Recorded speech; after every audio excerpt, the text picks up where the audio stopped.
Pollination पौधों में reproduction के दौरान एक कुदरती अमल जिसको पोलिनेशन कहते हैं। पोलिनेशन में एक फ्लावर से पोलन ग्रेन्स दूसरे फ्लावर के स्टिग्मा पर ट्रांसफ़र होते हैं। पोलिनेशन जो है ये रिप्रोडक्शन का एक एसेंशियल प्रोसेस है जो कि फ्लावरिंग प्लांट्स में होता है। ऐसे प्लांट्स जिन पे फूल लगते हैं उनमें पोलिनेशन होती है, जो कि नॉन फ्लावरिंग प्लांट्स जो होते हैं उनमें पोलिनेशन नहीं होती। पोलिनेशन के अमल को करवाने के लिए कुछ एजेंट्स जो हैं वो काम कर रहे होते हैं। वो एजेंट्स इंसेक्ट हो सकते हैं, विंड हो सकती है और वाटर हो सकता है।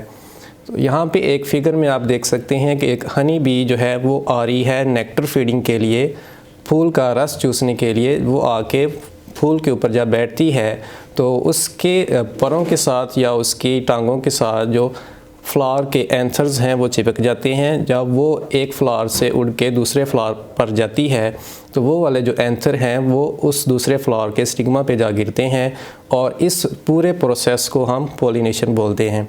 पोलिनेशन की दो डिफरेंट टाइप्स हैं, एक है सेल्फ पोलिनेशन और दूसरी है क्रॉस पोलिनेशन।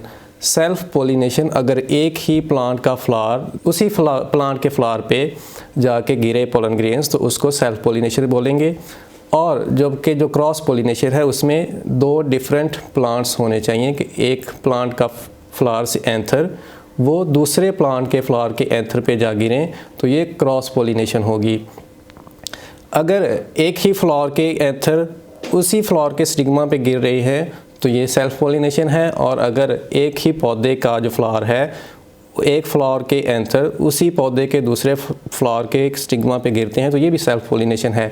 इसको समझने के लिए ये मेरे पास एक दो फ्लावर्स हैं, एक इस पे देखेंगे अगर सेम इसी फ्लावर में ये इधर एंथर प्रेजेंट है जो कि मेल रिप्रोडक्टिव ऑर्गन होता है और इसमें एक सेंटर पे स्टिग्मा प्रेजेंट होता है। अगर इसी के एंथर इसी फ्लावर के स्टिग्मा पे गिरते हैं तो ये सेल्फ पोलिनेशन है। और अगर इस फ्लावर के एंथर जो हैं वो इस वाले फ्लावर के स्टिग्मा पे आके गिरे तो ये भी सेल्फ पोलिनेशन है। क्योंकि प्लांट एक ही है। अगर ये अब दूसरा प्लांट है, अगर इस वाले प्लांट के जो फ्लावर पे एंथर प्रेजेंट हैं वो इधर आके कोई हनी बी आके बैठती है, इसका रस चूसती है, उसके टांगों से या परों के साथ जो चिपक के एंथर चिपक जाते हैं, जब वो इस फ्लावर से उड़ेगी और इस फ्लावर पे आके बैठेगी जो कि दूसरा प्लांट है और इसके स्टिग्मा पे अगर आके जो वो एंथर गिरेंगे तो ये क्रॉस पोलिनेशन होगी। इसमें जो एक चीज़ जो नोट करने वाली है कि जो प्लांट है वो एक ही स्पीशीज़ का होना चाहिए। दैट मीन्स कि अगर हम रोज़ की बात करें, गुलाब का फूल, तो अगर एक गुलाब का पौधा है तो दूसरा भी गुलाब का पौधा ही होगा, दूसरा चंबेली का नहीं होगा, क्योंकि सेम स्पीशी होगी तो तब उनमें रिप्रोडक्शन होगी। तो ये था हमारा आज का टॉपिक पोलिनेशन।